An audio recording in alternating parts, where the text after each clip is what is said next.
옛날 어느 산골 마을에 사람들의 발길이 좀처럼 닿지 않는 깊고 깊은 골짜기가 하나 있었는데 그곳은 해가 지면 칠흑 같은 어둠이 내려앉아 짐승들조차 숨을 죽이는 적막한 곳이었습니다. 산세가 험하고 숲이 울창하여 낮에도 서늘한 기운이 감도는 이 골짜기 끄트머리에는 비바람을 겨우 피할 정도로 낡은 오두막집 한 채가 위태롭게 서 있었고 굴뚝에서는 사시사철 매캐한 숯 굽는 연기가 피어올라 하늘을 뿌옇게 덮곤 했습니다.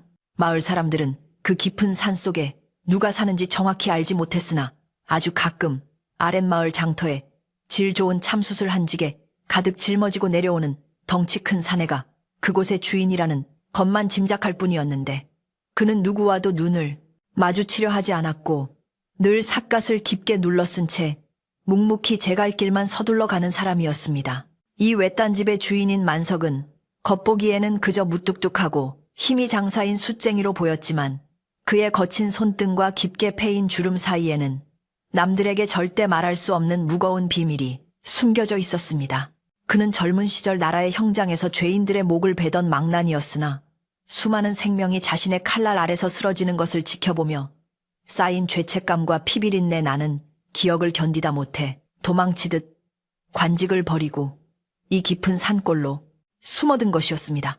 만석은 매일같이 뜨거운 숯가마 앞에서 땀을 흘리며 검은 재를 뒤집어 썼지만 마음속 깊이 스며든 붉은 핏자국은 아무리 맑은 계곡물로 씻어내려 해도 지워지지 않는 것 같아 괴로운 밤을 보내곤 했습니다. 가을이 깊어가고 찬바람이 문풍지를 거세게 흔들던 어느 날 만석은 겨울을 날 택감을 마련하고 숯가마를 보수하기 위해 집 뒤편의 비탈진 언덕으로 올라가 흙을 파내기 시작했습니다.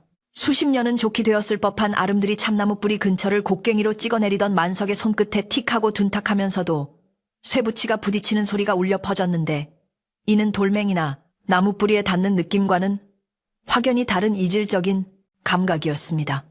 만석은 잠시 일손을 멈추고 거친 숨을 몰아쉬며 흙투성이가 된 장갑으로 이마에 땀을 훔친 뒤 호기심 반, 두려움 반으로 소리가 난 곳의 흙을 조심스럽게 손으로 파헤치기 시작했습니다. 단단하게 굳은 흙을 한참이나 걷어내자 그 속에서 모습을 드러낸 것은 흙과 녹이 잔뜩 엉겨붙어 본래의 형체를 알아보기 힘든 둥글고 납작한 물건이었는데 만석이 그것을 들어 올리자 묵직한 무게감이 손바닥을 타고 전해져 왔습니다. 그것은 오랫동안 땅속에 묻혀 있었음에도 불구하고 기이한 기운을 내뿜고 있었는데 만석은 무심코 옷소매로 흙을 문질러 닦아내며 그것이 아주 오래된 청동 거울임을 알아보게 되었습니다. 보통의 거울과는 달리 뒷면에는 알 수 없는 기묘한 문양들이 복잡하게 새겨져 있었고 앞면은 세월의 때가 묻어 흐릿했지만 여전히 희미하게 사물을 비출 수 있을 만큼 매끄러운 상태를 유지하고 있었습니다. 만석은 평소 자신의 얼굴을 들여다보는 것을 극도로 꺼려하여 집안에 깨진 거울 조각 하나 두지 않고 살아왔는데 이는 거울 속에 비친 자신의 눈동자가 마치 과거 형장에서 마주했던 죽은 자들의 눈빛을 닮아 있는 것 같아 소름이 끼쳤기 때문이었습니다.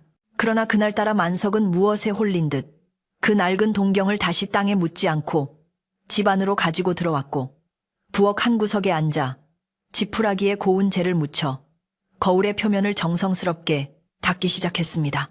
쓱쓱거리는 소리가 고요한 오두막 안에 울려 퍼질 때마다 거울을 덮고 있던 묵은 때가 벗겨지며 숨겨져 있던 청동의 차가운 광택이 서서히 드러나기 시작했습니다. 거울을 닦는 동안 만석의 머릿속에는 그가 잊으려 애썼던 과거의 기억들이 숯가마의 연기처럼 피어올라 그를 괴롭혔는데 춤을 추듯 칼을 휘두르던 자신의 모습과 마지막 순간 헐떡이던 죄인들의 숨소리가 귓가에 생생하게 들려오는 듯 했습니다. 그는 고개를 세차게 흔들며 잡념을 떨쳐버리려 했지만 손은 멈추지 않고 계속해서 거울을 문지르고 있었고 마치 거울을 닦아내면 자신의 영혼에 묻은 얼룩까지 지워질 수 있을 거라는 헛된 희망을 품고 있는 것만 같았습니다. 날이 저물고 방 안에 어둠이 깔리자 만석은 콩기름을 먹인 호롱불 심지에 불을 붙였고 흔들리는 불빛 아래서 청동 거울은 기묘하고도 신비로운 빛을 발하며 만석의 시선을 사로잡았습니다. 만석은 다 닦은 거울을 들어 호롱불 빛에 비추어 보았는데 울퉁불퉁하게 녹이 쓴 가장자리와 달리 가운데 부분은 놀라울 정도로 맑게 닦여 있어 자신의 덥수룩한 수염과 깊게 패인 주름이 적나라하게 비쳐 보였습니다. 거울 속에 비친 자신의 얼굴은 숯 검댕이 묻어 검게 그을려 있었지만 그 눈빛만은 여전히 날카롭고 불안하게 흔들리고 있어 만석은 긴 한숨을 내쉬며 거울을 내려놓으려 했습니다. 바로 그 순간 만석은 거울 속 자신의 어깨 너머로 희미하게 일렁이는 무언가를 본 것 같은 착각에 빠져 흠칫 놀라며 뒤를 돌아보았으나 방 안에는 낡은 장롱과 벽에 걸린 삭감만이 덩그러니 있을 뿐 아무것도 존재하지 않았습니다. 잘못 본 것이라 생각하며 가슴을 쓸어내린 만석은 다시 거울을 들여다보았지만 이번에도 역시 자신의 등 뒤 어둠 속에서 하얀 형체 같은 것이 아른거리는 느낌을 지울 수가 없어 등골이 오싹해짐을 느꼈습니다.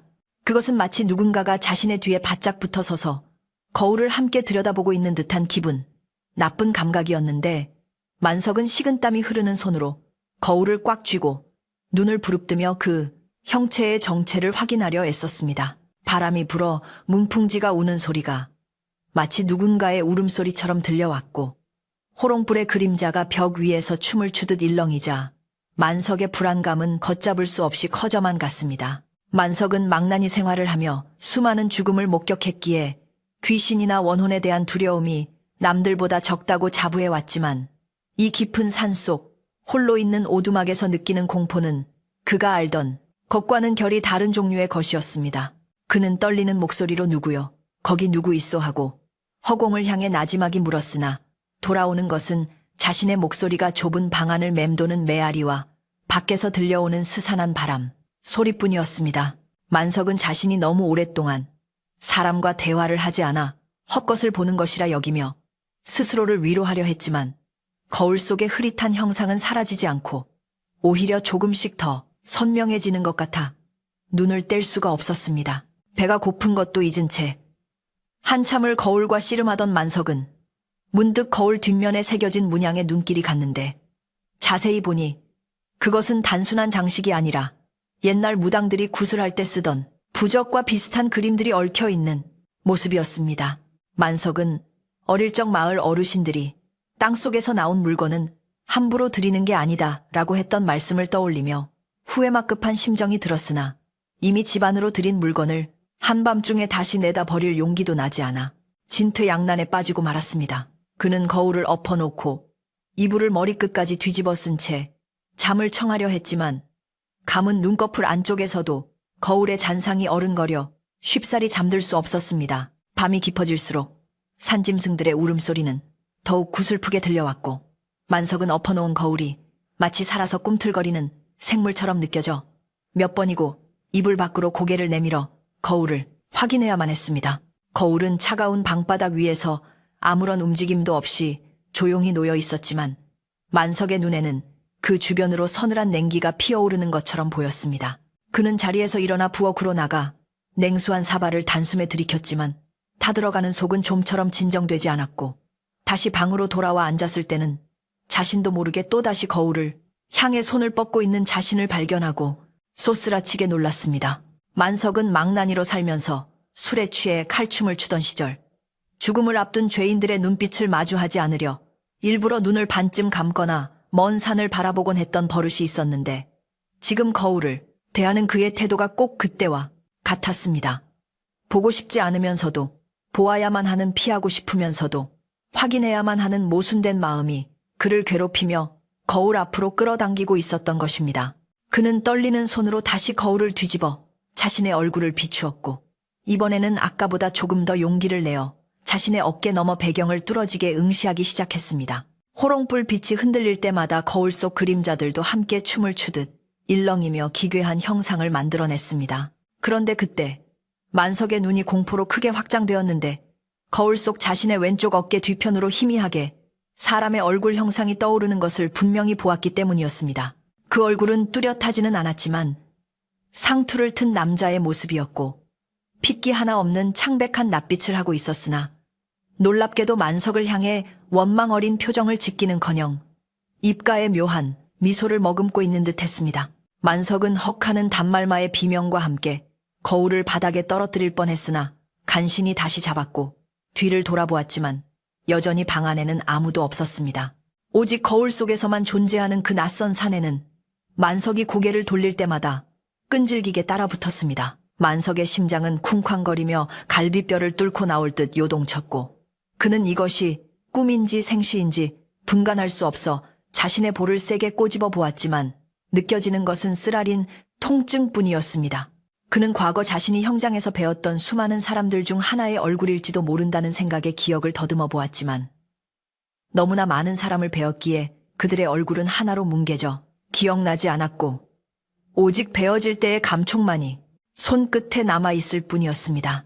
망난이라는 천한 신분 때문에 사람 대접을 받지 못하고 짐승처럼 살아왔던 그였지만 죽은 이의 혼령이 찾아올 것이라는 두려움은 늘 그의 마음 한구석에 톨리를 틀고 있었습니다. 만석은 거울을 보자기로 꽁꽁 싸서 장롱 깊숙한 곳에 처박아 두기로 결심하고 서둘러 보자기를 찾았지만 손이 너무 떨려 매듭을 제대로 묶을 수가 없었습니다. 그는 거친 숨을 내쉬며 내가 일부러 그런 것이 아니오.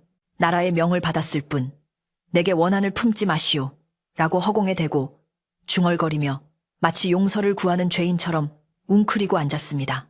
밖에서는 갑자기 거센 바람이 불어와 나뭇가지들이 창문을 때리는 소리가 요란하게 났는데 만석에게는 그 소리가 마치 수많은 사람들이 문을 열라고 아우성치는 소리처럼 들려 귀를 막고 웅크려야만 했습니다. 시간이 얼마나 흘렀을까? 새벽닭이 울기 전 가장 어두운 시간인 축시가 되자 방 안의 공기는 얼음장처럼 차가워졌고 호롱불마저 기름이 다 되었는지 가물거리며 꺼질 듯 말 듯 위태로워졌습니다. 만석은 공포에 질려 뜬 눈으로 밤을 지새우며 장롱 쪽을 곁눈질로 훔쳐보았는데 분명히 보자기에 싸서 넣어둔 거울이 있는 장롱 문틈으로 푸르스름한 빛이 새어나오는 것을 보고 기겁을 했습니다. 그는 도망치고 싶은 충동을 느꼈지만 다리가 풀려 일어설 수조차 없었고 그저 멍하니 그 기이한 빛을 바라보며 입술만 달달 떨 뿐이었습니다. 그때 장롱 안에서 달그락거리는 소리가 작게 들려오기 시작했는데 마치 누군가가 안에서 문을 두드리는 듯한 소리였고 만석은 그 소리에 맞춰 심장이 맞을 것 같은 공포를 느꼈습니다. 그는 용기를 내어 누가 장난을 치는 게냐 썩 물러가라 하고 고함을 질러보았지만 목소리는 형편없이 갈라져 나왔고 소리는 멈추기는커녕 점점 더 규칙적으로 변해갔습니다. 만석은 자신이 미쳐가고 있는 것이 틀림없다고 생각하며 머리를 감싸 쥐었지만 귓가에 들리는 소리와 눈앞에 보이는 빛은 너무나도 선명한 현실이었습니다. 결국 만석은 땀으로 흠뻑 젖은 몸을 이끌고 엉금엉금 기어가 장롱 문을 벌컥 열어 젖혔는데 보자기는 풀어헤쳐져 있었고 거울은 스스로 빛을 내며 그 자리에 덩그러니 놓여 있었습니다. 그는 홀린 듯 다시 거울을 집어들었고 이번에는 아까 보았던 한 명의 형상이 아니라 2명, 3명, 점점 더 많은 사람의 얼굴이 자신의 뒤에 병풍처럼 둘러서 있는 것을 보게 되었습니다. 그들은 남녀노소 할 것 없이 각양각색의 차림을 하고 있었지만 하나같이 목에는 붉은 선이 그어져 있었고 입가에는 섬뜩하리만치 온화한 미소를 띠고 있었습니다. 그 기이한 미소는 만석을 더욱 혼란스럽게 만들었는데 차라리 화를 내거나 울부짖는다면 이해할 수 있겠건만 자신을 죽인 망나니를 향해 저토록 평온한 미소를 짓는다는 것은 도무지 이해할 수 없는 노릇이었습니다. 만석은 그들의 미소가 자신을 비웃는 조롱인지 아니면 더 큰 저주를 내리기 전에 폭풍전야인지 알 수 없어 극심한 불안감에 휩싸였습니다. 그는 거울을 향해 왜 웃는 것이오? 도대체 나에게 무엇을 원하는 것이오? 하고 절규하듯 물었지만 거울 속의 홀령들은 대답 없이 그저 미소만 짓고 있을 뿐이었습니다. 만석은 거울을 바닥에 내동댕이 치려 높이 들어 올렸으나 그 순간 거울 속의 한 노인이 입을 벙긋거리며 무언가 말하려는 듯한 모습을 보고 멈칫하여 손을 멈추었습니다. 그 노인은 만석이 처음 망나니가 되어 칼을 잡았을 때 배웠던 첫 번째 죄인이었는데 수십 년이 지난 지금도 잊히지 않는 그 얼굴을 다시 마주하게 되자 만석은 온몸의 힘이 빠져나가며 그 자리에 주저앉고 말았습니다. 거울은 바닥에 뒹굴었지만 깨지지 않았고 엎어진 채로도 여전히 그 서늘한 기운을 방 안가득 뿜어내고 있었습니다. 날이 밝아오자 창호지 문으로 희미한 아침 햇살이 스며들었고 밤새 만석을 괴롭히던 거울 속의 형상들은 햇빛과 함께 자취를 감추었지만 만석의 마음속에 남은 공포는 사라지지 않았습니다. 그는 쬐탄 눈으로 밤새 한숨도 못 잔 채 멍하니 앉아 있다가 거울을 다시 헝겊으로 둘둘 말아 숯가마 옆 구석진 곳에 숨겨두고는 도망치듯 집을 빠져나와 산을 내려갔습니다. 마을로 내려가는 그의 발걸음은 평소보다 훨씬 급하고 불안해 보였으며 지나가는 바람 소리에도 흠칫 놀라 주위를 두리번거리는 모습이 영락없이 쫓기는 짐승의 꼴이었습니다. 만석이 마을 입구에 다다랐을 때 평소 알고 지내던 주막집 주모가 그를 보고 아니, 만석 양반 아니오. 어제는 숯을 내오는 날도 아닌데 웬일로 아침부터 그리 허둥대시오. 얼굴이 꼭 귀신 본 사람 마냥 하얗구려 하며 말을 걸어왔습니다. 만석은 짐짓 아무렇지 않은 척하려 애쓰며 아니요, 그냥 몸이 좀 안 좋아서 약방에 좀 다녀오려 하오 하고 얼버무렸지만 떨리는 목소리와 식은땀을 감출 수는 없었습니다. 주모는 고개를 갸웃거리며 그를 빤히 쳐다보았고 만석은 그녀의 시선을 피해 황급히 걸음을 옮겼지만 등 뒤에서 수군거리는 마을 사람들의 목소리가 들려오는 것 같아 귀가 따가웠습니다. 만석은 그날 약방에서 심신을 안정시키는 탕약을 한 재지어 들고 다시 산으로 올라왔지만 집이 가까워질수록 발걸음은 천근만근 무거워졌고 숯가마 옆에 숨겨둔 거울이 자신을 기다리고 있을 것이라는 생각에 숨이 턱턱 막혀왔습니다. 오두막에 도착한 그는 숯가마 쪽을 바라보지도 못한 채 방으로 들어갔지만 방 안 가득 배어있는 묵은 쇠 냄새와 냉기는 그 거울이 여전히 그곳에 존재하고 있음을 끊임없이 상기시켜 주었습니다. 만석은 문을 걸어 잠그고 방구석에 웅크려 앉아 다가올 밤이 가져올 또 다른 공포를 예감하며 몸서리쳤습니다. 그 후로 며칠이 지났는지 알 수 없을 정도로 시간은 더디게만 흘러갔고 만석의 오두막에는 전보다 더 짙고 무거운 침묵만이 감돌고 있었는데 이는 단순한 고요함이 아니라 금방이라도 무언가가 터져 나올 것 같은 팽팽한 긴장감이 서린 침묵이었습니다. 만석은 숯가마에 불을 지피는 일도 잊은 채 하루 종일 방 안에 틀어박혀 그 낡은 동경과 씨름하고 있었는데 처음에는 두려움에 거울을 피하려 했으나 이제는 마치 마약에 취한 사람처럼 홀린 듯 거울을 들여다보는 시간이 점점 길어지고 있었습니다. 거울 속에 비치는 형상들은 밤낮을 가리지 않고 나타나 만석의 등 뒤를 지키고 있었고 그 수는 날이 갈수록 하나둘씩 늘어나 이제는 좁은 거울 안이 꽉 찰 지경에 이르렀습니다. 거울 속에 나타난 이들은 만석이 젊은 시절 형장에서 마주했던 죄인들이 분명했는데 그들 중에는 억울함을 호소하며 울부짖던 선비도 있었고 흉악한 범죄를 저지르고도 끝까지 도끼를 품었던 도적도 있었으며 가녀린 몸으로 두려움에 떨던 여인도 있었습니다. 하지만 기이하게도 거울 속에서 다시 만난 그들의 얼굴에는 생전의 고통이나 원망 도끼 따위는 찾아볼 수 없었고 하나같이 갓 피어난 연꽃처럼 온화하고 평온한 미소를 머금고 있어보는 이를 더욱 섬뜩하게 만들었습니다. 만석은 그 미소가 자신을 안심시키려는 것인지 아니면 영원히 벗어날 수 없는 죄책감의 굴레를 씌우려는 무언의 형벌인지 알 수 없어 미칠 지경이었습니다. 만석은 때때로 거울을 향해 제발 나를 욕하고 저주하시오. 차라리 내 목을 조르란 말이오. 하고 소리치며 바닥을 뒹굴었지만 거울 속의 홀령들은 그저 자비로운 부처님 같은 표정으로 만석을 내려다볼 뿐 아무런 대꾸도 하지 않았습니다. 그 침묵과 미소는 칼날보다 더 날카롭게 만석의 심장을 파고들었고 그는 자신이 차라리 그들의 손에 죽임을 당하는 것이 편하겠다는 생각마저 들게 만들었습니다. 밥을 먹으려 숟가락을 들면 국물 위에 그들의 얼굴이 비쳐 보였고 목이 말라 물을 마시려 하면 물그릇 속에서 그들이 웃고 있어 만석은 며칠째 물 한 모금 제대로 넘기지 못한 채 피골이 상접해가고 있었습니다. 그러던 어느 날 숯가마의 불이 다 꺼져버려 더 이상 연기가 피어오르지 않자 마을 안악들이 수군거리기 시작했는데 평소 성실하기로 소문난 만석이 며칠째 코빼기도 비치지 않는 것을 이상하게 여긴 탓이었습니다.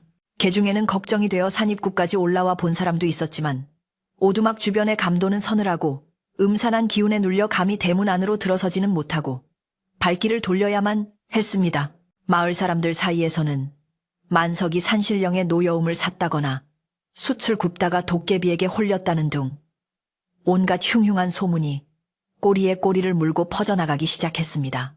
식량이 다 떨어져 더 이상 버틸 수 없게 된 만석은 결국 억지로 몸을 일으켜 숯 몇 포대를 지게에 지고 마을 장터로 내려가기로 결심했는데 이는 굶어 죽는 것보다 사람들의 웅성거림 속에 섞여 잠시나마 그 지독한 미소들을 잊고 싶었기 때문이었습니다. 구숙해진 얼굴에 토한 눈을 한 만석이 장터 입구에 나타나자 사람들은 힐끔힐끔 쳐다보며 길을 비켜주었는데 그의 모습이 마치 무덤에서 갓 기어 나온 시체처럼 생기가 없고 음산해 보였기 때문이었습니다.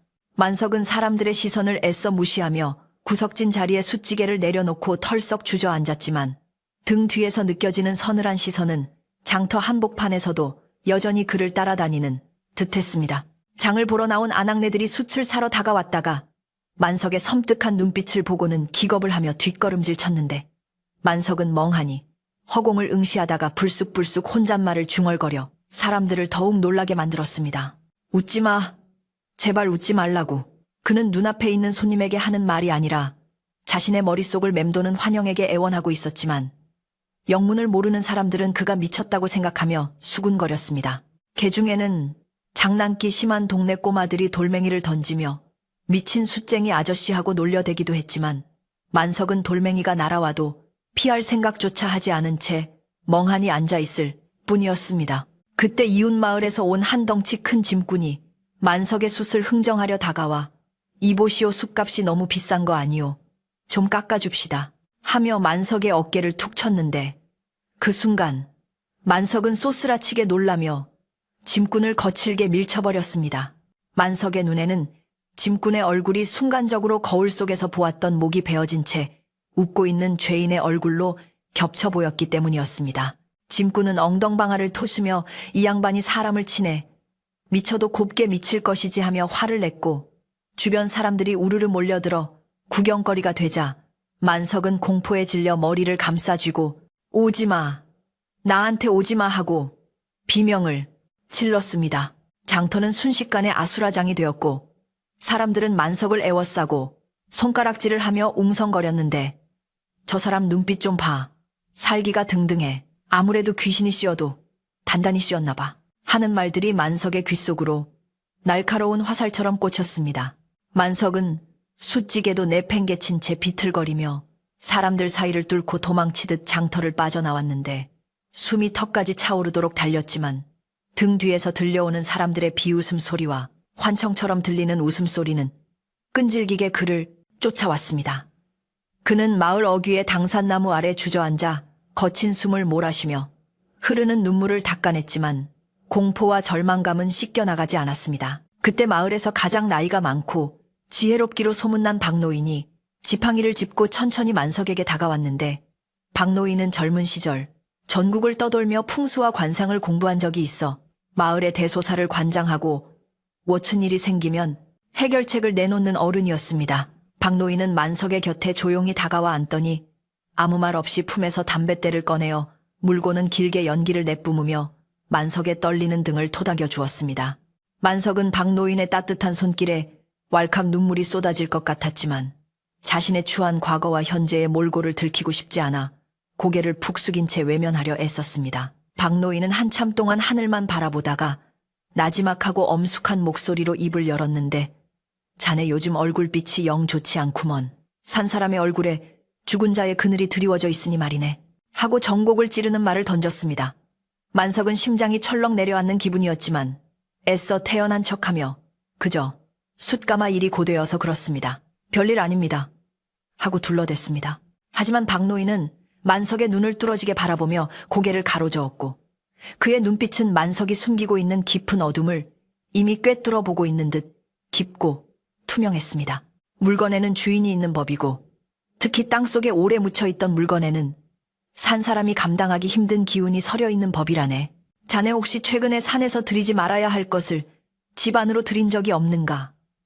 박노인의 질문은 비수처럼 날카롭게 만석의 폐부를 찔러왔고 만석은 너무나 놀라 하마터면 소리를 지를 뻔했습니다. 아무에게도 말하지 않았고 오직 혼자만이 알고 있는 비밀을 이 노인이 어떻게 알고 있는 것인지 도무지 알 수가 없어 만석의 동공은 지진이 난 듯 흔들렸습니다. 만석은 입술을 달달 떨며 아닙니다. 그런 거 없습니다. 제가 산에서 뭘 주워왔겠습니까? 하고 강하게 부인했지만 목소리는 형편없이 갈라져 나와 오히려 의심만 키울 뿐이었습니다. 박노인은 혀를 차며 사람이 거짓말을 하면 귀신이 먼저 알고 웃는 법이네. 자네 등 뒤에 서 있는 수많은 그림자가 보이지 않는가? 그들이 자네를 보고 웃고 있자는가? 하고 말했는데 그 말은 만석이 밤마다 거울 속에서 보던 바로 그 장면을 묘사하는 것이어서 만석은 그 자리에서 얼어붙고 말았습니다. 박노인은 영적인 눈이 밝아 일반 사람들은 보지 못하는 것을 볼 수 있는 능력이 있었던 것입니다. 만석은 털썩 무릎을 꿇고 박노인의 바짓가랑이를 잡으며 어르신 살려주십시오. 제가 잘못했습니다. 모르고 그랬습니다. 제발 저 좀 살려주십시오. 하고 애원하기 시작했습니다. 그는 더 이상 숨길 기력도 용기도 남아있지 않았고 오직 이 지옥 같은 공포에서 벗어나고 싶은 마음뿐이었습니다. 박노인은 안타까운 표정으로 만석을 일으켜 세우며 씻씻 세움이 늦었어. 그 물건에 깃든 한은 단순히 버린다고 해결될 일이 아니야. 자네가 그들의 웃음 속에 담긴 진짜 뜻을 알아내지 못하면 자네는 평생 그 거울 속에 갇혀 살게 될 걸세 하고 경고했습니다.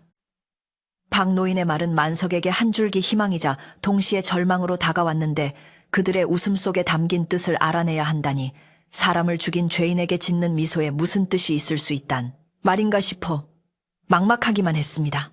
박노인은 자리를 털고 일어서며 오늘 밤 보름달이 뜨면 그 기운이 가장 강해질 것이네. 부디 마음을 단단히 먹게. 도망치려 하지 말고 마주보게. 그것이 자네가 살 길이네. 라는 알쏭달쏭한 말을 남기고는 유유히 마을 쪽으로 걸어 내려갔습니다. 만석은 멀어지는 박노인의 뒷모습을 바라보며 멍하니 서 있다가 다시 무거운 발걸음을 옮겨 자신의 오두막으로 향했습니다. 산길을 오르는 동안 해는 뉘엿뉘엿 서산으로 넘어가고 있었고 숲속은 빠르게 어둠에 잠식되어 갔는데 나뭇가지 그림자들이 마치 춤을 추는 귀신들처럼 보여 만석의 발목을 잡는 것 같았습니다. 오두막에 도착한 만석은 떨리는 손으로 방문을 열었는데 분명히 아침에 나갈 때 장롱 깊숙이 처박아 두고 나왔던 거울이 방 한가운데 놓인 밥상 위에 떡하니 올려져 있는 것을 보고 숨이 닥칠 뻔했습니다. 누가 다녀간 흔적도 없는데 거울이 제 발로 걸어 나오기라도 한 것처럼 거울은 달빛을 받아 차가운 광택을 번뜩이며 만석을 맞이하고 있었습니다. 만석은 비명을 지르며 거울을 집어 던지려 했지만 손이 거울에 닿는 순간 찌릿한 전율과 함께 몸이 마비되는 듯한 느낌을 받아 꼼짝할 수 없었습니다. 거울 속에서는 이제껏 보지 못했던 더욱 선명하고 뚜렷한 형상들이 나타나기 시작했는데 그들은 이제 단순히 웃고만 있는 것이 아니라 만석을 향해 손짓을 하며 무언가를 재촉하는 듯한 몸짓을 보였습니다. 만석은 그 손짓이 자신을 저승으로 부르는 손짓이라 생각하여 싫어, 나는 죽기 싫어하며 울부짖었지만 몸은 의지와 상관없이 거울 앞으로 점점 더 가까이 끌려가고 있었습니다. 그날 밤 보름달이 둥실 떠올라 창호지 문을 환하게 비추자 거울의 요력은 극에 달했는데 방 안 가득히 안개 같은 뿌연 연기가 피어오르며 거울 속의 형상들이 방 안으로 걸어 나오는 듯한 착각을 불러일으켰습니다. 만석은 방구석에 웅크리고 앉아 벌벌 떨며 그 광경을 지켜보아야만 했고 귓가에는 수근거리는 말소리가 들리기 시작했습니다. 고맙소. 이제 편하오. 자네 덕분이오. 도무지 이해할 수 없는 감사의 말들이 환청처럼 들려왔고 만석은 귀를 막고 고개를 저으며 현실을 부정했습니다. 내가 너희를 죽였는데 내 칼에 목이 떨어졌는데 어찌 고맙다는 말을 한단 말이냐. 나를 놀리는 것이냐. 만석은 허공을 향해 소리쳤지만 환영들은 여전히 온화한 미소를 띤 채 만석의 주위를 빙글빙글 돌며 춤을 추듯 움직였습니다. 그들의 목에는 여전히 붉은 선혈이 낭자한 상처가 선명했지만 표정만큼은 갓 태어난 아기처럼 평화로워 그 기괴한 부조화가 만석을 더욱 미치게 만들었습니다. 만석은 자신이 미쳐서 헛소리를 듣는 것인지 아니면 이들이 정말로 자신에게 말을 걸고 있는 것인지 분간할 수 없었습니다. 만석은 갑자기 부엌으로 뛰쳐나가 식칼을 들고 들어와 다 없애버릴 테다. 이 지독한 악몽을 끝내버릴 거야 하며 거울을 향해 칼을 내리꽂으려 했습니다. 하지만 칼끝이 거울 표면에 닿기 직전 거울 속에서 한 여인이 눈물을 흘리며 만석을 바라보는 모습이 비치자 만석은 멈칫하며 손을 멈추었습니다. 그 여인은 만석이 망나니 시절 억울한 누명을 쓰고 죽어가던 양반집 규수였는데 그녀가 형장에서 마지막으로 남겼던 부디 단칼에 라는 애원 섞인 목소리가 만석의 뇌리에 번개처럼 스쳐 지나갔습니다. 만석은 힘없이 칼을 떨어뜨리고 바닥에 주저앉아 통곡하기 시작했는데 죄책감과 공포 그리고 알 수 없는 슬픔이 한데 뒤엉켜 가슴을 쥐어짜는 듯한 고통을 안겨주었기 때문이었습니다. 그는 밤새도록 울고 또 울며 자신의 죄를 참회하고 용서를 구했지만 거울 속의 미소는 사라지지 않고 계속해서 그를 지켜보고 있었습니다. 밖에서는 부엉이가 슬피 울고 바람이 대나무 숲을 흔들며 스산한 소리를 내어 마치 만석의 통곡 소리에 화답이라도 하는 듯 산골의 밤은 깊어만 갔습니다. 다음 날 아침 만석은 외탄 눈으로 거울을 멍하니 바라보다가 문득 박노인이 했던 그들의 웃음속에 담긴 뜻을 알아내라는 말을 다시금 떠올렸습니다. 도무지 답을 알 수 없는 수수께끼 같았지만 만석은 이제 더 이상 피할 곳이 없다는 것을 직감했습니다. 그는 떨리는 손으로 거울을 곱게 싸서 품에 안고 비장한 표정으로 자리에서 일어났습니다. 살기 위해서가 아니라 죽어서라도 이 지독한 업보를 끊어내기 위해 그는 다시 마을로 박노인에게로 향해야겠다고 결심한 것이었습니다. 만석이 문을 열고 나서자 어젯밤의 음산한 기운은 거짓말처럼 사라지고 맑고 청명한 가을 하늘이 펼쳐져 있었지만 만석의 마음속에는 여전히 먹구름이 잔뜩 드리워져 있었습니다. 그는 품속의 거울이 심장 박동에 맞춰 쿵쿵 울리는 것을 느끼며 마치 자신의 목숨을 담보로 잡힌 사람처럼 위태로운 발걸음을 옮겼습니다. 산 아래 마을에서는 밥 짓는 연기가 평화롭게 피어오르고 있었지만 만석에게 그 풍경은 너무나도 멀고 낯선 세상처럼 느껴졌습니다.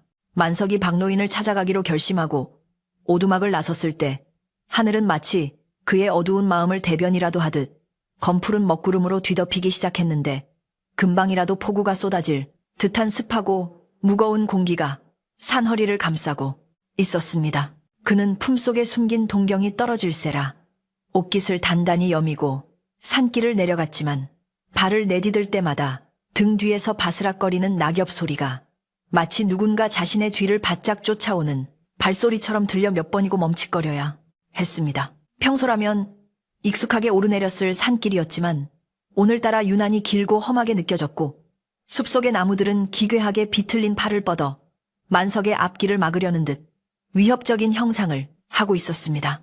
마을 어귀에 다다랐을 때 갑자기 마른 하늘에 날벼락이 치듯 우르릉 쾅 하는 천둥 소리가 고막을 찢을 듯 울려 퍼졌고 뒤이어 굵은 빗방울이 후두둑 떨어지며 메말랐던 대지를 적시기 시작했습니다.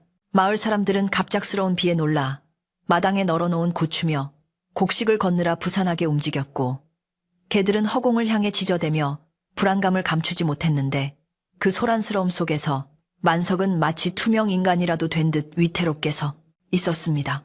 그는 빗물에 젖은 생쥐꼴이 되어 박노인의 집 대문 앞까지 갔지만 선뜻 주인을 부르지 못하고 문고리를 잡은 채 망설이고 있었는데 이는 자신의 추악한 비밀을 털어놓는 순간 마을에서 영원히 쫓겨날지도 모른다는 두려움 때문이었습니다. 그때 안쪽에서 거기 누구 있는가? 비가 이리 쏟아지는데 밖에서 궁상 떨지 말고 얼른 들어오게 하는 박노인의 쩌렁쩌렁한 목소리가 들려왔고 만석은 깜짝 놀라며 조심스럽게 대문을 열고 들어갔습니다. 박노인은 사랑방문을 활짝 열어놓고 곰방대를 문 채 마당을 내다보고 있었는데 만석의 흠뻑 젖은 몰골과 품속에 무언가를 소중히 끌어안고 있는 모습을 보고도 전혀 놀란 기색 없이 혀를 차며 수건을 던져주었습니다. 채챈 비를 몰고 왔구먼. 자네 뒤에 붙은 객들이 물을 좋아하는 게지.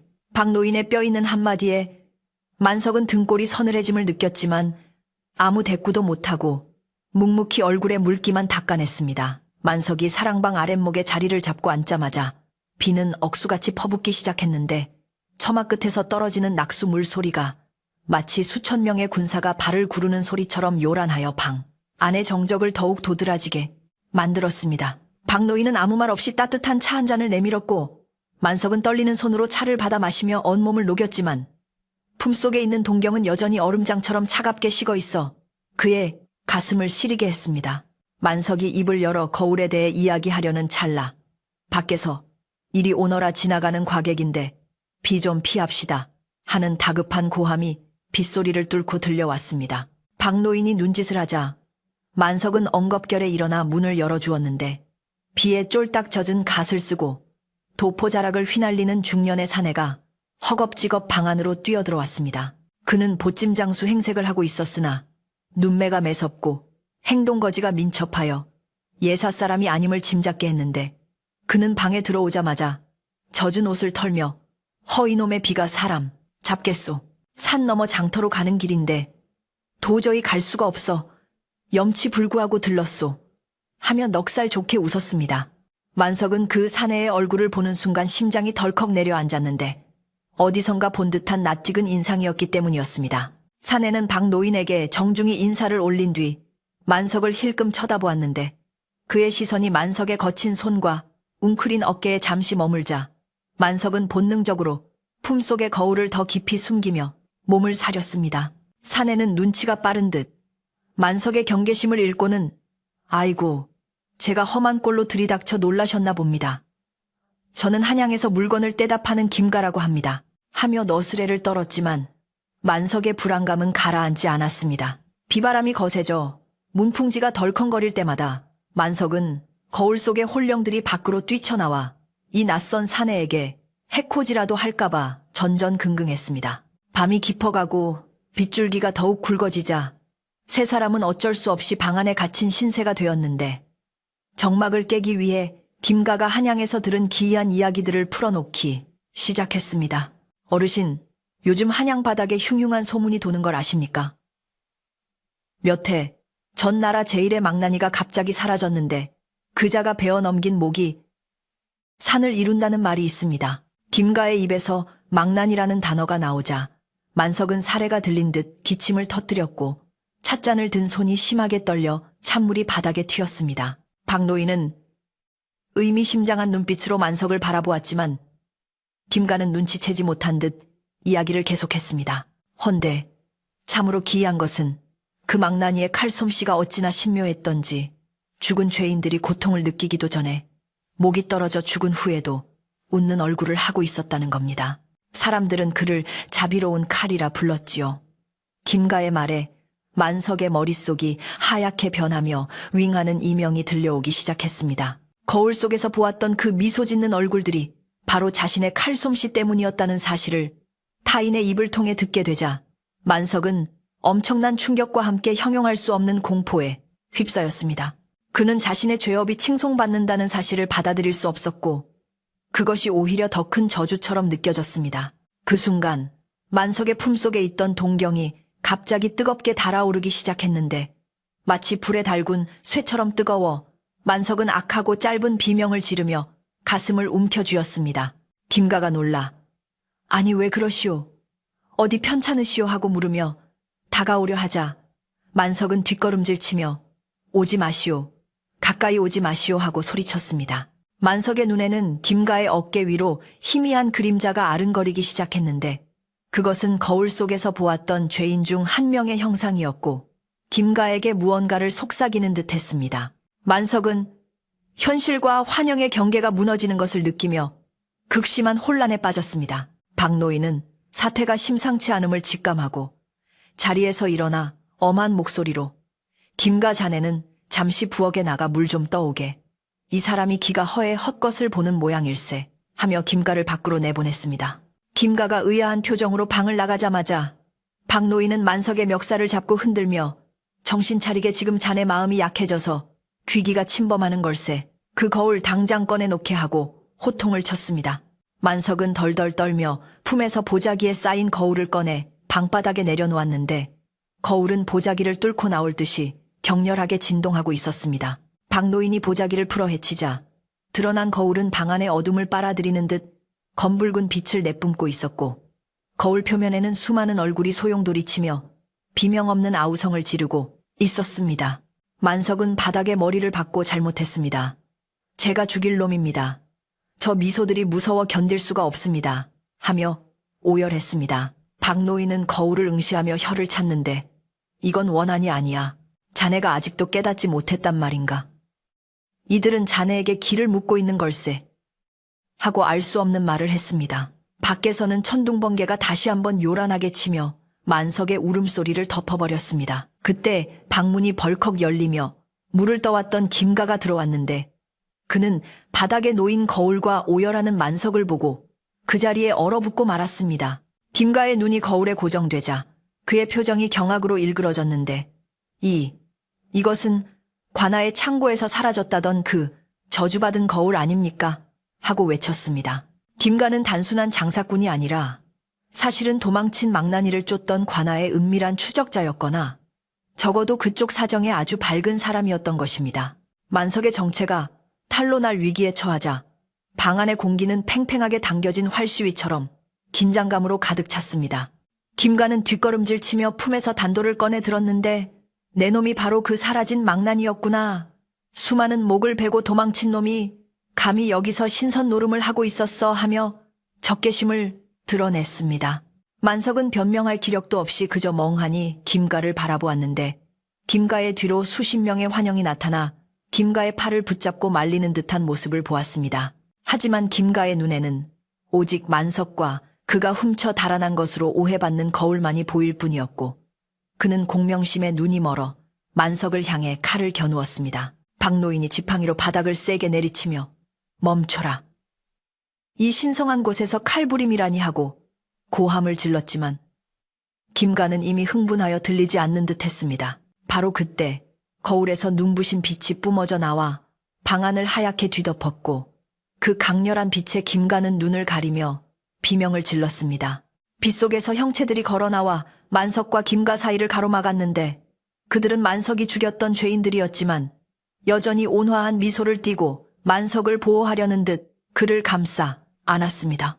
만석은 그 빛 속에서 처음으로 따뜻함을 느꼈고 그들의 미소가 자신을 해하려는 것이 아님을 어렴풋이 깨닫기 시작했습니다. 비바람은 더욱 거세져 지붕의 기와가 날아갈 듯 덜컹거렸고 마을 사람들은 박노인의 집에서 새어나오는 기이한 빛과 소리에 놀라 하나둘씩 대문 앞으로 모여들기 시작했습니다. 박노인 댁에 무슨 변고가 생긴 게야. 도깨비불이 번쩍거려 사람들의 웅성거림이 빗소리에 섞여 들려왔고 만석은 이제 더 이상 숨을 곳이 없다는 것을 뼈저리게 느꼈습니다. 그는 자리에서 비틀거리며 일어나 눈물 젖은 얼굴로 박노인을 바라보았는데 그의 눈빛은 더 이상 도망자의 비굴한 눈빛이 아니라 모든 것을 내려놓은 자의 체념과 결의로 빛나고 있었습니다. 만석은 거울을 들어 가슴에 품고 김가를 향해 쉰 목소리로 말했습니다. 그렇소. 내가 바로 그 망나니 만석이요. 내 목을 베어가려거든 그리하시오. 하지만 이 거울 속의 분들이 하는 말은 들어야겠소. 그의 목소리에는 서슬퍼런 위엄이 서려 있어 김가는 주춤하며 뒤로 물러섰습니다. 만석은 방문을 활짝 열어젖혔고 쏟아지는 비바람을 맞으며 마당으로 나섰습니다. 대문 밖에 모여있던 마을 사람들은 번개에 비친 만석의 흉흉한 모습과 그가 들고 있는 빛나는 거울을 보고 기겁하여 뒤로 물러났지만 아무도 그 자리를 떠나지는 못했습니다. 만석은 빗물과 눈물이 뒤범벅된 얼굴로 하늘을 올려다보며 내가 지은 죄 내가 벤 목숨들 이제 다 밝히고 죗값을 받겠습니다 하고 절규하듯 외쳤습니다. 그의 외침은 천둥소리보다 더 크게 마을 사람들의 가슴을 때렸고 거울은 만석의 외침에 호응하듯 더욱 밝은 빛을 내뿜으며 빗줄기 사이로 신비로운 문양을 허공에 그려내기 시작했습니다. 마을 사람들은 두려움에 떨면서도 그 장엄하고 기이한 광경에 압도되어 숨조차 크게 쉬지 못하고 만석을 지켜보았습니다. 박노인은 마루에 서서 그 모든 광경을 지켜보며 깊은 한숨을 내쉬었는데 드디어 때가 되었구나. 묶인 매듭은 묶은 자가 풀어야 하는 법 하고 중얼거렸습니다. 그는 만석이 스스로 자신의 과거와 마주하고 세상 앞에 서기를 기다려왔던 것입니다. 김가 역시 만석의 기세에 눌려 칼을 내리고 멍하니 서 있었는데 만석의 뒤로 보이는 희미한 미소 띤 형상들이 자신을 쳐다보고 있는 것을 느끼고는 오금이 저려 주저앉을 뻔했습니다. 밤하늘을 가르는 번개와 쏟아지는 폭우 속에서 만석은 죄인처럼 무릎을 꿇고 거울을 바닥에 내려놓으며 사람들 앞에서 심판을 기다리는 자세를 취했습니다. 이제 비밀은 만천하에 드러났고 만석을 감싸고 있던 껍질은 깨어졌습니다.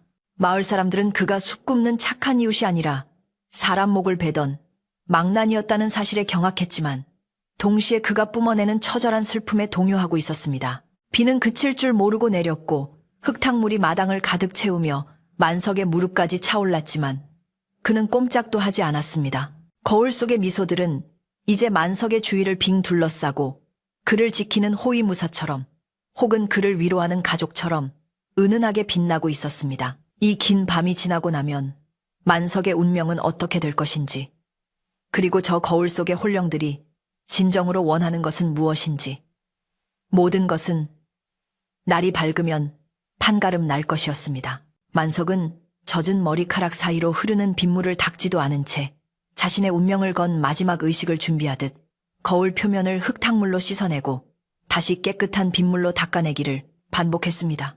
그 모습은 마치 피로 얼룩진 자신의 과거를 씻어내려는 처절한 몸부림과도 같아 보는 이들의 가슴을 먹먹하게 만들었습니다. 빗줄기는 하늘이 뚫린 듯 억수같이 쏟아져 내리며 마당에 고인 흙탕물을 튀어오르게 했고, 번개가 칠 때마다 만석의 젖은 등과 바닥에 놓인 동경이 번뜩이며 기괴한 그림자를 만들어냈습니다. 마을 사람들은 대문 밖 처마밑과 감나무 아래 옹기종기 모여서 비를 피하고 있었지만 그들의 눈은 공포와 호기심으로 크게 뜨여 빗속에 무릎 꿇은 만석에게서 잠시도 떨어지지 않았습니다. 웅성거리는 소리는 빗소리에 묻혀 잘 들리지 않았으나 그들의 표정에는 평소 알고 지내던 성실한 숫쟁이 만석이 사람의 목을 베던 망난이었다는 사실에 대한 경악과 배신감이 역력히 드러나 있었습니다. 차가운 비가 만석의 온몸을 적시고 흘러내려 마치 그가 지은 죄를 씻어내리려는 듯 했으나 만석은 추위조차 느끼지 못하는 사람처럼 미동도 없이 고개를 숙이고 있었습니다. 서울에서 온 장사꾼 김가는 여전히 분이 풀리지 않은 듯 씩씩거리는 숨소리를 내며 마루 끝에 서서 만석을 노려보고 있었는데 그의 손에 들린 단도는 빗물에 젖어 서늘한 빛을 띠고 있었습니다. 김가는 마을 사람들을 향해 목소리를 높여보시오. 저자가 바로 죄인들의 목을 치고 도망친 그 악랄한 망난이요. 저런 자가 어떻게 아무렇지 않은 얼굴로 이 마을에 숨어 살 수 있단 말이오. 하고 외치며 사람들을 선동하려 했습니다. 김가의 외침은 천둥소리와 섞여 사람들의 마음속에 불안의 불씨를 지폈고 몇몇 젊은 장정들은 몽둥이나 농기구를 찾아들고 만석을 향해 위협적인 눈빛을 보내기 시작했습니다. 분위기는 금방이라도 폭동이 일어날 듯 험악해졌고 만석은 자신의 운명이 여기서 끝날지도 모른다고 생각하며 눈을 질끈 감았습니다. 만석은 고개를 들어 억수같이 쏟아지는 비를 맞으며 허공을 향해 토해내듯 외쳤는데, 그렇소. 내가 바로 그 망난이요. 내 손에 피를 묻혀 밥을 빌어먹었고 수많은 사람을 저승으로 보냈소. 그의 목소리는 울음과 절규가 뒤섞여 처절하게 울려 퍼졌습니다. 그는 가슴을 주먹으로 치며 하지만 하늘에 맹세코 나는 단 한 번도 사람 죽이는 것을 즐긴 적이 없소. 매일 밤 악몽에 시달리며 괴로워했고 그 죄를 씻기 위해 이 산골로 숨어든 것이요. 라고 덧붙였습니다. 그의 진심 어린 고백에도 불구하고 살인자라는 낙인은 사람들의 마음을 차갑게 얼어붙게 만들었고 거울 속의 혼령들은 여전히 미소를 띤 채 만석의 주위를 빙글빙글 돌며 그리게 쓰리마 광경을 지켜볼 뿐이었습니다. 그때 마루에 서서 묵묵히 이 모든 광경을 지켜보던 박노인이 곰방대를 허리춤에 꽂고는 천천히 마당으로 내려오기 시작했는데 그는 쏟아지는 비를 피하려 하지 않고 꼿꼿한 자세로 만석에게 다가갔습니다. 박노인의 하얀 못이 적삼이 순식간에 비에 젖어 살에 달라붙었지만 그의 위험 있는 발걸음과 형형한 눈빛은 주변의 소란을 잠재우기에 충분할 만큼 압도적이었습니다. 박노인은 만석의 앞에 서서 지팡이로 바닥을 쿵 하고 내리찍으며 다들 조용히 하라. 이 빗속에서 무슨 난리들인가. 하늘이 무섭지도 않은가 하고 호통을 쳤습니다. 마을의 가장 큰 어른인 박노인의 일갈에 흥분했던 김가와 마을 사람들은 흠칫 놀라며 입을 다물었고 마당에는 다시 빗소리만이 요란하게 울려 퍼졌습니다. 박노인은 흙탕물 속에 놓인 거울을 가리키며 만석에게 물었는데 만석아, 내 눈에는 저 거울 속의 사람들이 아직도 너를 원망하여 쫓아온 귀신으로 보이느냐 하고 낮고 묵직한 목소리로 물었습니다. 만석은 떨리는 목소리로 예, 저들이 저를 보고 웃고 있습니다. 제가 죽인 사람들이 저를 비웃고 있는 것이 아닙니까? 제 죄가 얼마나 크면 죽어서도 저리 웃으며 저를 괴롭히겠습니까? 하고 대답하며 흐느꼈습니다. 만석에게 그 미소는 영원히 끝나지 않을 형벌과도 같았고 뼈에 사무치는 죄책감을 상기시키는 잔인한 조롱으로만 느껴졌던 것입니다. 박노인은 고개를 가로저으며 혀를 찼는데 귀를. 너는 칼을 쓰는 기술만 알았지. 사람의 마음을 읽는 법은 배우지 못했구나. 잘 보아라. 저 미소가 어찌 비웃음이란 말이냐. 하고 말하며 거울을 향해 손을 뻗었습니다. 박노인의 손이 거울 위를 스치자 빗물에 젖은 거울 표면에서 은은한 빛이 피어오르며 거울 속 형상들의 표정이 더욱 선명하게 드러났습니다. 그들은 하나같이 고통 없이 편안한 얼굴을 하고 있었고 그 눈빛에는 만석을 향한 깊은 연민과 감사가 서려 있었습니다. 박노인은 마을 사람들과 김가를 둘러보며 이보게들, 자네들은 망나니의 칼이 무조건 잔인하다고만 생각하는가 하고 되물었습니다. 박노인은 빗속에서 연설하듯 말을 이었는데 옛날 형장에서는 죄인들이 고통을 덜 느끼고 단숨에 숨을 거둘 수 있도록 칼솜씨 좋은 망나니에게 돈을 찔러주고 부탁하곤 했지. 서툰 망나니를 만나면 목이 반만 잘려 끔찍한 고통 속에서 죽어가야 했기 때문이야. 그의 말에 마을 사람들은 웅성거리며 서로의 얼굴을 쳐다보았고 김가 역시 칼을 쥔 손에 힘을 빼며 박노인의 말에 귀를 기울였습니다. 박노인은 만석을 내려다보며 만석이 이놈은 비록 천한 망나니였으나 죄인의 고통을 줄여주기 위해 밤낮으로 칼을 갈고 닦았어.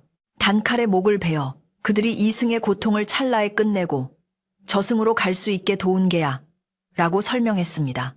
그 말을 들은 만석은 멍한 표정으로 고개를 들어 박노인을 바라보았는데 평생 자신을 살인귀라 자책하며 살아왔던 그에게 박노인의 해석은 천지가 개벽할 만큼 충격적인 것이었습니다.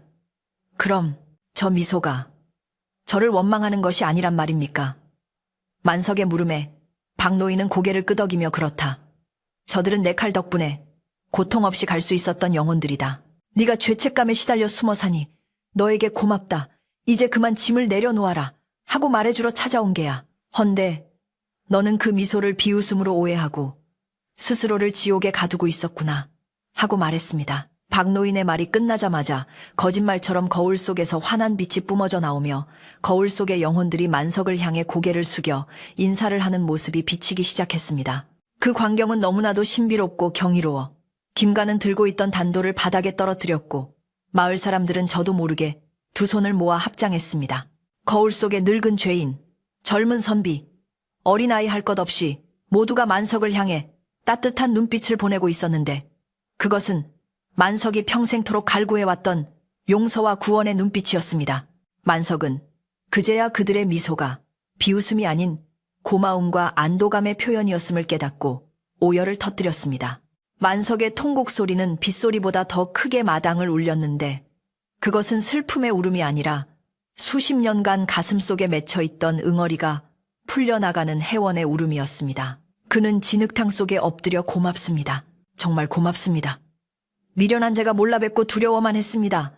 하며 거울을 향해 절을 하고 또 절을 했습니다.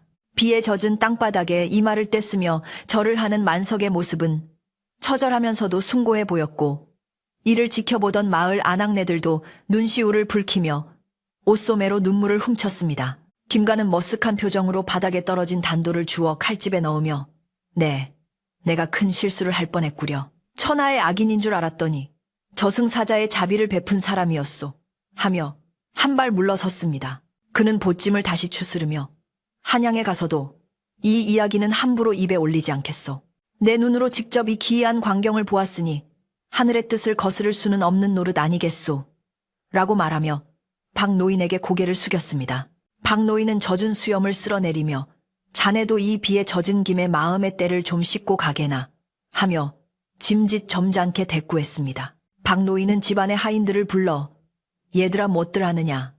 당장 광에서 잿상을 내오고 맑은 정화수 한 그릇과 하얀 쌀밥 한 그릇을 퍼오너라 하고 소리쳤습니다. 하인들은 서둘러 비를 맞으며 상을 차려 마당 한가운데 만석의 앞에 놓아주었습니다. 비록 비바람이 몰아치는 마당이었지만 정성스럽게 차려진 소박한 잿상은 그 어떤 화려한 제사상보다도 엄숙한 기운을 풍겼습니다. 박노인은 만석에게 자, 이제 네 손으로 저들에게 마지막 밥을 대접해라.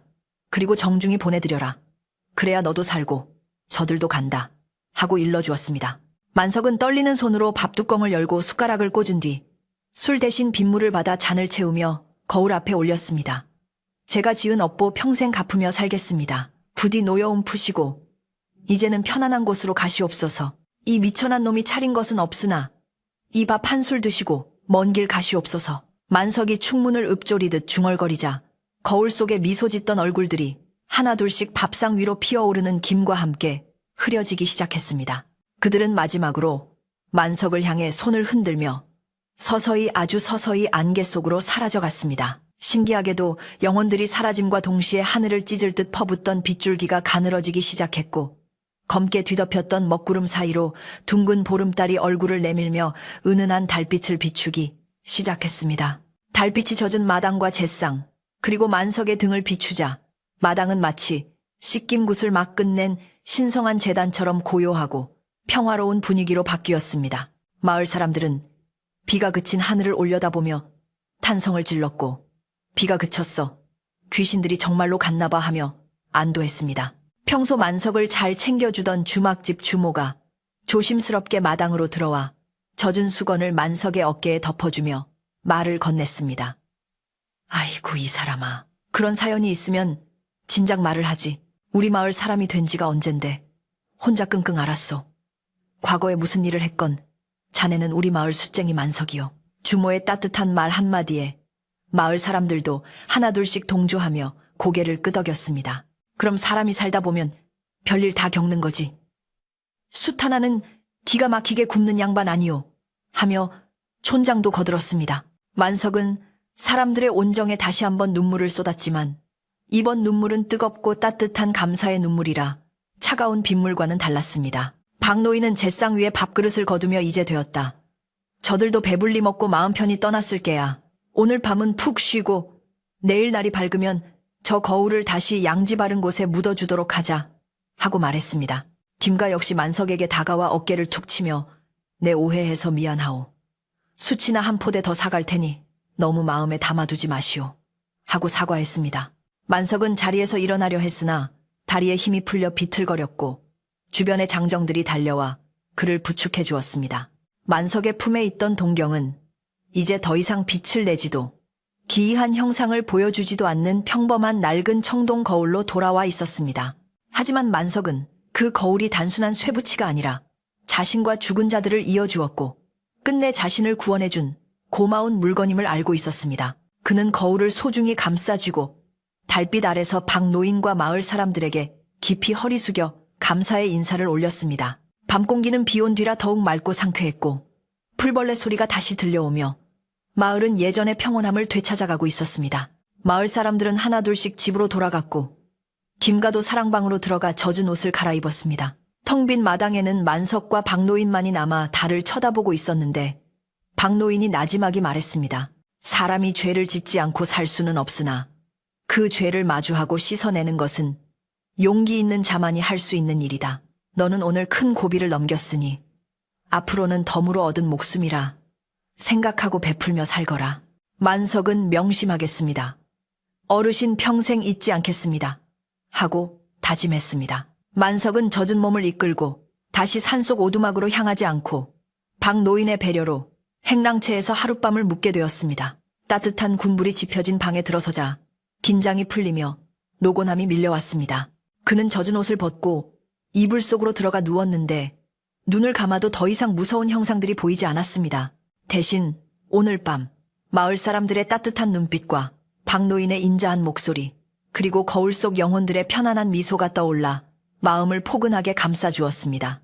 창호지 문 밖으로는 처마 끝에서 떨어지는 빗방울 소리가 자장가처럼 들려왔고 만석은 난생 처음으로 악몽 없는 깊은 잠에 빠져들 준비를 했습니다. 깊은 밤 산골 마을은 다시 고요한 침묵 속으로 잠겨들었고 비에 씻긴 세상은 내일 아침 더욱 찬란한 햇살을 맞이할 준비를 하고 있었습니다. 낡은 동경은 방 한 구석에서 조용히 숨을 죽이고 있었지만 그 안에 깃들었던 한과 슬픔은 이미 빗물에 씻겨 저 멀리 강물 따라 바다로 흘러가 버린 뒤였습니다. 이제 남은 것은 만석이 앞으로 살아가야 할 새로운 삶과 그를 품어준 따뜻한 마을의 정뿐이었습니다. 폭풍우가 휩쓸고 지나간 다음 날 아침 언제 그랬냐는 듯 하늘은 티 없이 맑고 투명하게 개어 있었고 밤새 내린 비에 씻긴 산천 초목은 더욱 짙은 초록빛을 뽐내며 싱그러운 생명력을 발산하고 있었습니다. 박노인의 사랑채에서 눈을 뜬 만석은 창호지 문을 뚫고 들어오는 따사로운 아침 햇살에 눈을 비비며 일어났는데 지난 수십 년간 매일 아침 그를 짓누르던 가슴의 통증과 머리가 쪼개질 듯한 두통이 거짓말처럼 사라진 것을 느끼고는 자신의 몸을 몇 번이고 만져보았습니다. 그것은 단순히 잠을 잘 자서가 아니라 영혼을 채자매고 있던 죄책감이라는 무거운 족쇄가 풀려나갔기 때문이었으며 만석은 난생 처음으로 살아있다는 것이 고통이 아닌 축복일 수도 있다는 생각을 하게 되었습니다. 만석이 방문을 열고 마당으로 나서자 부지런한 하인들은 이미 마당에 널려있던 나뭇가지와 흙탕물을 깨끗이 치우고 있었고 부엌에서는 구수한 된장국, 끓는 냄새와 밥 짓는 연기가 모락모락 피어올라 허기진 배를 자극했습니다. 박노인은 대청마루에 앉아 뒷짐을 지고 먼 산을 바라보고 있었는데 만석이 나오자 인자한 미소를 지으며 잘 잤는가. 비 온 뒤에 땅이 굳어진다고 자네 얼굴이 어제보다 훨씬 단단하고 편안해 보이는구먼 하고 덕담을 건넸습니다. 만석은 박노인에게 깊이 허리 숙여 무난 인사를 올렸고 어젯밤에 그 광란과도 같았던 구판이 마치 꿈속의 일처럼 아득하게 느껴졌습니다. 아침 밥상은 소박하지만 정갈했는데 갓 지은 하얀 쌀밥과 맑은 무국, 그리고 뒷산에서 캔나물 반찬들이 올라와 만석의 입맛을 돋우었습니다. 어제 만석에게 칼을 겨누었던 장사꾼 김가도 밥상머리에 함께 앉았는데 그는 다소 쑥스러운 표정으로 헛기침을 하며 어제는 내가 과민하여 큰 실례를 범했소. 내 사죄의 뜻으로 자네가 구운 숯은 앞으로 내가 전량 제값을 쳐서 한양으로 가져가겠소 라고 제안했습니다. 만석은 김가의 호의에 감사하며 아닙니다. 제가 오해 살 만한 행동을 했습니다. 그저 좋게 봐주시니 감사할 따름입니다. 하고 겸손하게 대답하며 훈훈한 아침 식사를 마쳤습니다. 식사를 마친 후 만석과 박노인은 문제의 동경을 처리하기 위해 길을 나섰는데 이번에는 어두운 밤이 아니라 해가 중천에 뜬 밝은 대낮이었고 만석의 품에 안긴 거울은 더 이상 차가운 냉기를 뿜어내지 않았습니다.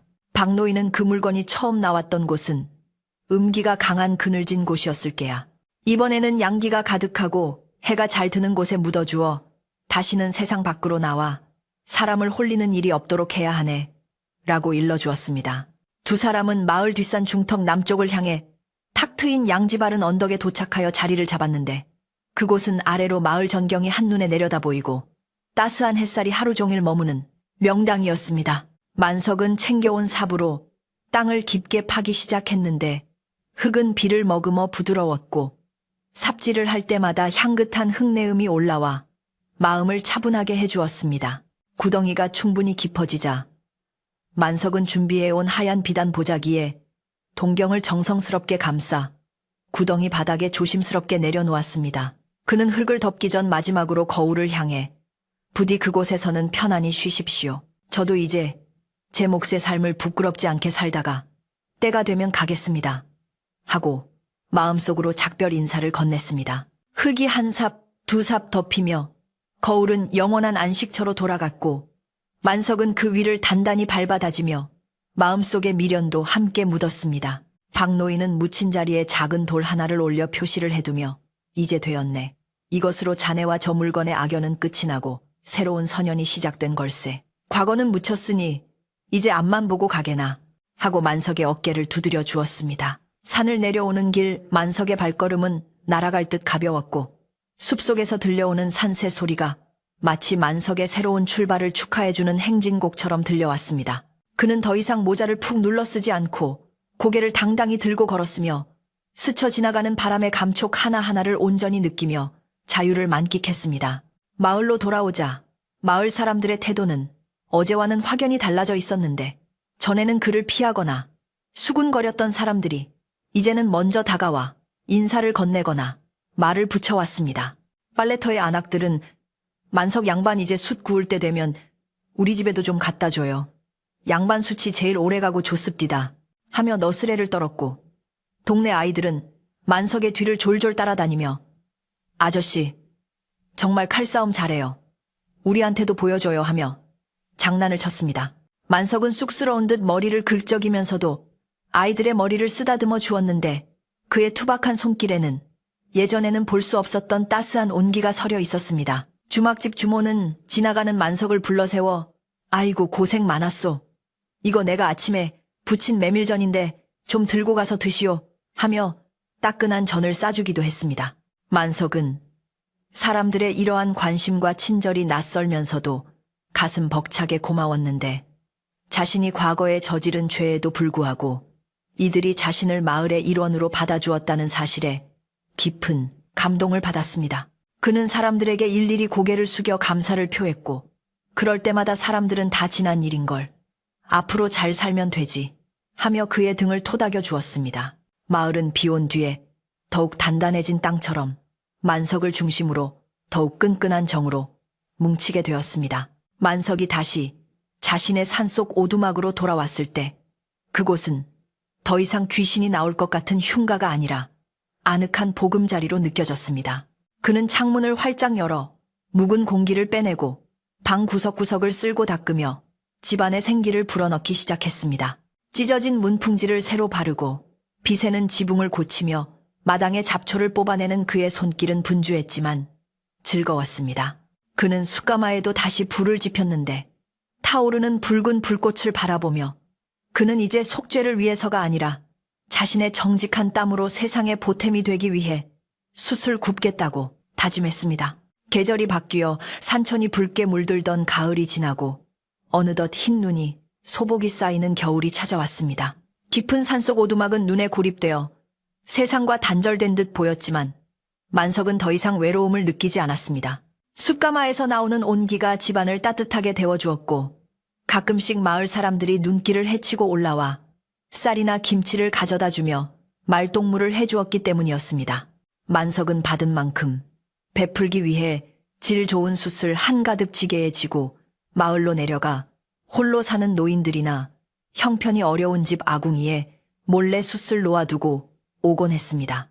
어느 눈 내리는 깊은 밤, 만석은 따뜻한 아랫목에 앉아 화로에 고구마를 구우며 창밖을 내다보고 있었는데 한방눈이 펑펑 쏟아지는 소리가 마치 소미불을 덮는 듯 포근하게 쿡복하며 들려왔습니다. 방 안가득 퍼지는 구수한 군고구마 냄새와 타닥타닥 타오르는 장작 소리는 평화로움 그 자체였습니다. 그때 계시오. 눈이 너무 많이 와서 지나가다 잠시 들렀소 하며 이웃마을 나무꾼이 문을 두드렸습니다. 만석은 반가운 마음에 벌떡 일어나 문을 열어주었고 눈사람이 된 나무꾼을 방으로 들여 따뜻한 차와 고구마를 내어주었습니다. 나무꾼은 언손을 녹이며 허허, 이 깊은 산중이 마을보다 더 따뜻하구려. 만석 형님 덕분에 산길 오가는 이들이 얼어 죽지 않고 삽니다 하며 고마워했습니다. 두 사람은 화로를 사이에 두고 앉아 도란도란 세상 돌아가는 이야기를 나누었는데 만석의 얼굴에는 그늘이라고는 찾아볼 수 없는 환한 웃음이 가득했습니다. 그는 예전처럼 사람의 눈을 피하지 않고 마주보며 웃을 수 있게 되었고 자신의 이야기를 숨기기보다 남의 이야기를 들어주는 넉넉한 마음을 갖게 되었습니다. 밤이 깊도록 이어지는 이야기, 소리는 눈 덮인 산골의 정막을 따스하게 채워주었습니다. 문득 만석은 화로 불빛 속에 비친 자신의 그림자를 보게 되었는데 예전에는 그 그림자 뒤에 수많은 원혼들이 서 있는 것 같아 두려움에 떨었으나 지금은 오직 자신의 그림자만이 흔들리고 있을 뿐이었습니다. 아니 어쩌면 그 그림자 속에는 여전히 그들이 함께하고 있을지도 모른다는 생각이 들었지만 이제 그것은 공포가 아니라 자신을 지켜주는 든든한 수호신처럼 느껴졌습니다. 고맙소. 나를 사람답게 살게 해주어서. 만석은 마음속으로 거울 속의 그들에게 다시 한번 감사의 인사를 전하며 나무꾼에게 잘 익은 고구마 하나를 더 건네주었습니다. 나무꾼이 돌아가고 다시 혼자가 된 만석은 이불을 펴고 자리에 누웠는데 창호지 문 너머로 들리는 바람 소리가 마치 옛날 이야기를 들려주는 할머니의 목소리처럼 정겹게 들려왔습니다. 그는 천장을 바라보며 지난날의 고통스러웠던 시간들이 결국은 오늘의 평온함을 얻기 위한 과정이었음을 깨닫고 앞으로 남은 생은 덤으로 얻은 것이라 생각하며 더욱 베풀고 살 것을 다짐했습니다. 그의 눈꺼풀이 서서히 무거워지자 꿈속에서는 더 이상 피 묻은 칼이나 잘린 머리가 아니라 봄날의 꽃밭에서 환하게 웃는 사람들의 얼굴이 그를 맞이할 준비를 하고 있었습니다. 산골 마을의 밤은 깊어만 가고 하얀 눈은 세상을 덮어 모든 허물을 감싸 안아주듯 고요히 쌓여갔습니다. 만석의 오두막 굴뚝에서는 얇은 연기가 피어올라 달빛을 타고 하늘로 흩어졌고 그 평화로운 풍경은 보는 이의 마음마저 훈훈하게 만들었습니다. 이제 망나니 만석은 없고 마음씨 좋은 숫쟁이 할아버지만이 그곳에 남아 오래도록 마을의 전설처럼 따뜻한 불씨를 지키며 살아갔다고 합니다. 옛날 이야기는 여기서 끝이 나고 밤은 더욱 깊어졌습니다. 오늘 밤 여러분의 꿈자리에도 만석의 따뜻한 화로 같은 온기가 깃들기를 바라며 묵은 근심은 저 눈 속에 파묻고 부디 편안하고 깊은 잠에 드시기를 바랍니다. 안녕히 주무세요.